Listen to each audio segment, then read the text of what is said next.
Sir Miles, good evening po. Sis Gladys, good evening. At po sa lahat po ng Boy Scouts community, good evening po. Nag-alala po talaga ako po dun sa nangyari sa ating mga kababayan sa Bicol. At naisip ko sila ngayon kung kumusta na sila.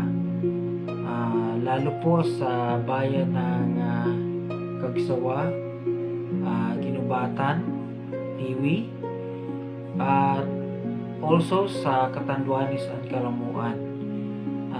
Hope na yung mga humanitarian workers, yung mga magdadala ng relief, ay maiisip nila na hindi lang pagkain at damit ang ibibigay nila doon.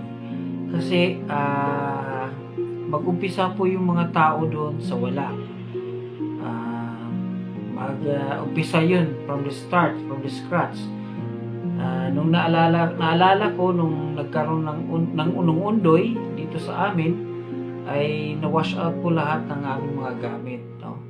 Aming saingan, ang aming mga personal belongings, mga damit, kumot, at kung ano pa. So, I think sana maisip ng mga magdo-donate na makapagbigay sila ng saingan, kumot, ay kung ano pa na pwedeng magamit ng mga taga doon para makapag-umpisa muli. So, sana pagpalain tayo ng Diyos at bibigyan tayo ng protection ni Lord sa pinaplano nating deployment doon.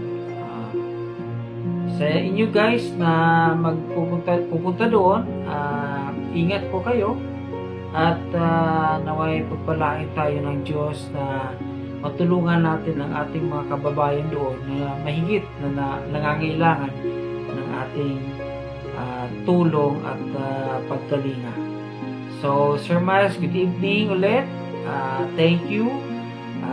Ma'am Gladys, Sis Gladys, thank you. At naka-join kayo sa community natin. Hope na yung Boy Scouts po at yung Rescue Aid in the future ay mag-collaborate po para lalong maganda yung mga response natin sa mga disasters.